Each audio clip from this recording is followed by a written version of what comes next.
Je tiens à saluer leurs excellences, les ministres, les distingués participants, les agences des Nations Unies, les institutions, l'Union européenne, société civile. Je tiens à saluer tous les participants. Et chez moi, on dit tout protocole dûment observé. Je salue tout le monde. Mais je tiens, mesdames et messieurs, à remercier. J'ai eu l'occasion cet après-midi de suivre leurs excellences, les chefs d'État, anciens chefs d'État, les chefs de gouvernement et autres grands leaders de ce monde et responsables africains qui ont pris la parole à l'occasion de la journée de l'intégration africaine 2022. Je les félicite pour leur brillante présentation et les idées pertinentes qu'ils ont bien voulu partager avec nous. La présente rencontre a été une bonne occasion d'élaborer des perspectives très intéressantes dans le sens de l'avancement de l'agenda 2063 pour nous permettre de bâtir l'Afrique que nous voulons.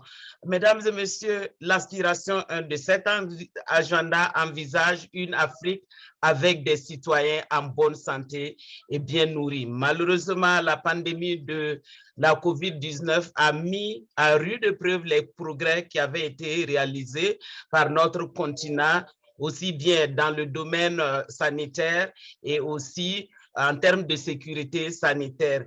Et ces effets, d'ailleurs, continuent de se faire sentir. Et à cela s'ajoute aussi une crise alimentaire mondiale due à certains facteurs que l'Afrique ne maîtrise pas. Malgré ces défis, nous avons quand même trouvé des opportunités et nous avons fait des liens, créé des ponts. Et si nous sommes unis, cela nous permettra de trouver des solutions pérennes. J'ai eu, comme je le disais, le privilège d'écouter aujourd'hui des grands dirigeants politiques et économiques du monde des affaires, des responsables d'institutions multilatérales et autres responsables de la société civile, de la philanthropie et du secteur privé.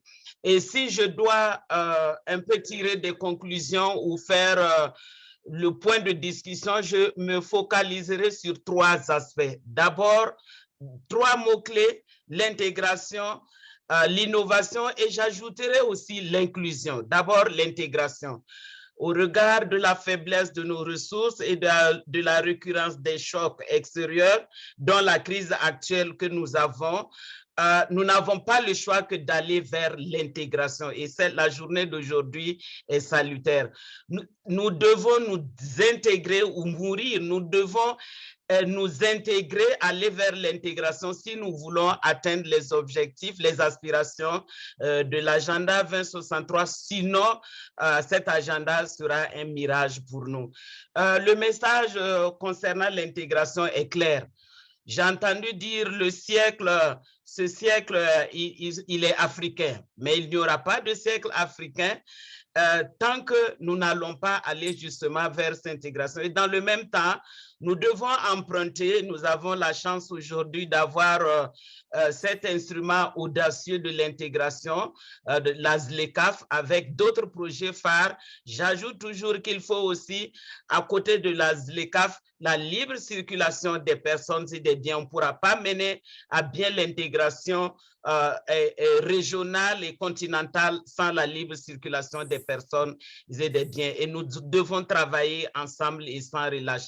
Dans le cadre justement de cette intégration, j'ai entendu aussi des importantes possibilités du nouveau hub de la ZLECAf qui relie les opérateurs économiques, les fintech, les facilitateurs d'accès au marché, les réseaux de vente au détail moderne pour soutenir et stimuler les startups et les petites et moyennes entreprises du continent. Le hub de la ZLECAf travaillera main à main, comme je dis, dans l'Union avec d'autres plateformes naturellement pour améliorer le commerce numérique sur le continent africain grâce à un modèle multipartite qui soit créatif, par lequel les plateformes nationales se connecteront à des applications privées pour créer des chemins sur lesquels les politiques d'harmonisation entre les régions du continent devront fonctionner. Je dirais, j'ai retenu également l'innovation. La capacité en matière d'innovation du continent ne fait aucun doute. Et on l'a vu lors de la pandémie du coronavirus, on a eu des technologies, on a eu des jeunes dynamiques qui ont commencé à travailler et nous avons besoin de plus de confiance en nous et à nous-mêmes et au continent naturellement avec nos partenaires. Oui, le siècle africain ne pourra être possible si nous n'investissons pas et ne soutenons pas les innovations africaines aussi à tous les niveaux. J'ai écouté aussi dans le cadre de ces innovations, on a parlé d'industrie pharmaceutique. Nous avons l'Agence africaine de médicaments et certains l'ont mentionné. Il nous faut nous intégrer, c'est vrai, il nous faut produire sur le continent africain, il faut que nos produits soient acceptés, que nous pouvons vendre aussi sur d'autres continents ou avec d'autres partenaires.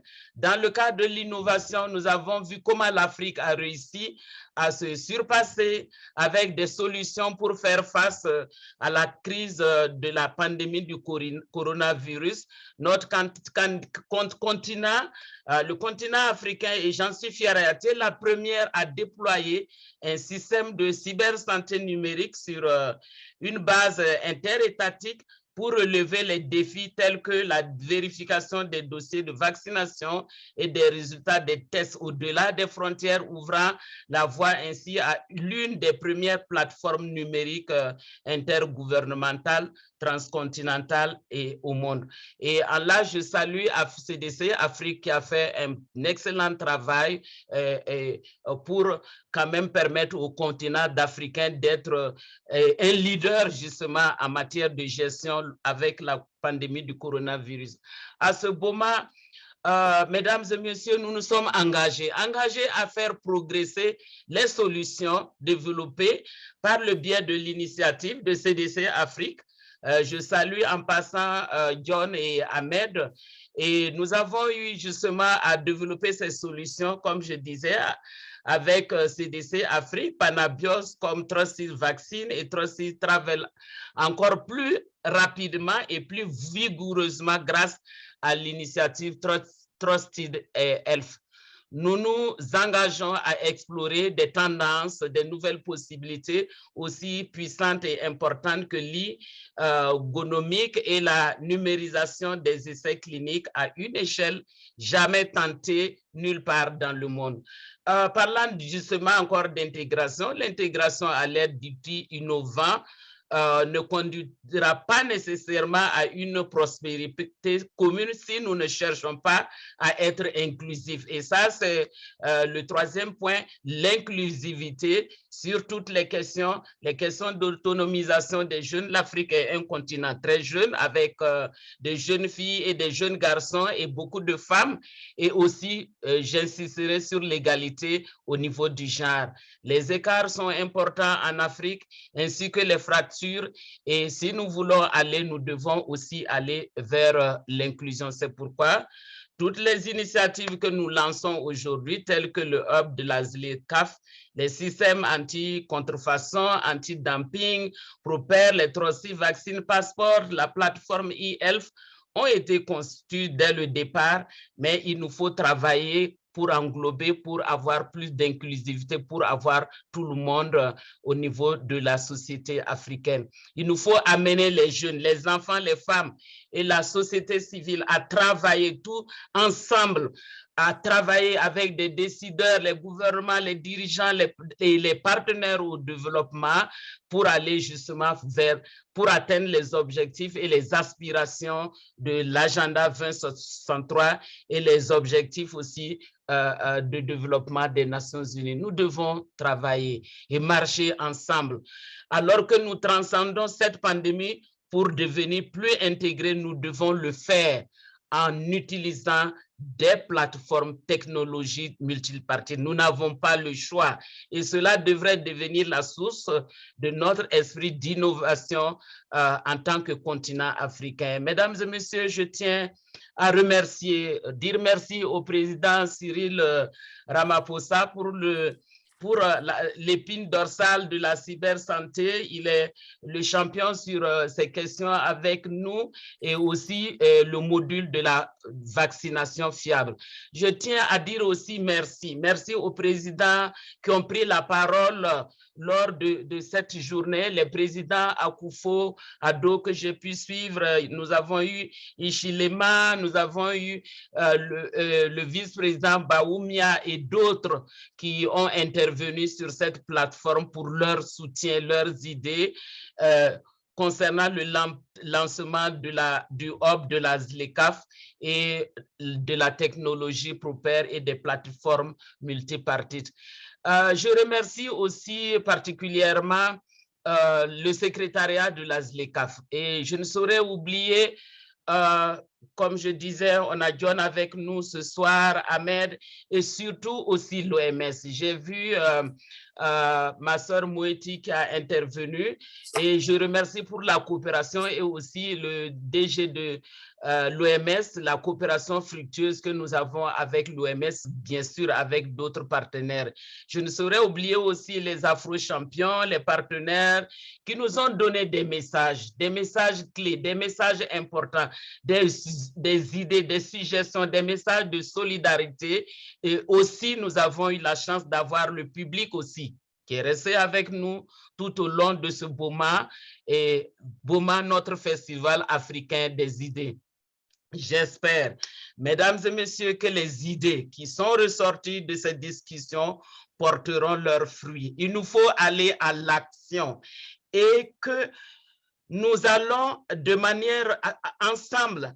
Et il nous faut une convergence d'ici l'année prochaine. Et lorsque nous allons nous rencontrer, qu'on puisse dire voilà concrètement les fruits justement de la mise en œuvre des discussions de BOMA 2022. Et cela est d'autant plus important, les défis sont énormes et nous devons nous rassurer que les fruits de notre partenariat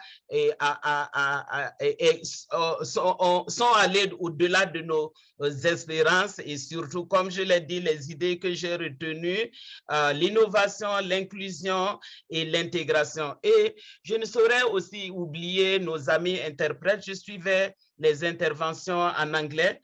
Je pouvais le faire en anglais, mais j'ai voulu le faire aussi en français pour permettre aux interprètes aussi d'interpréter de l'autre côté pour l'anglais. Je tiens à leur dire merci. Merci pour leur présence parce que sans eux, nous ne pouvons pas travailler aussi. On s'est réunis sur une plateforme. On a eu besoin de techniciens que je remercie également et les organisateurs, naturellement, nos collègues et tous ceux qui ont apporté leur pierre à la pierre pour nous permettre d'avoir aujourd'hui cette rencontre. Et je tiens à dire merci en tout cas à tout le monde et dire que c'est un plaisir et un grand honneur pour moi de déclarer le passeport africain des vaccins et l'épine dorsale de la cybersanté dûment et officiellement lancé. It is my singular pleasure to declare the African Vaccine Passport and e-health backbone duly and formally launched. I thank you.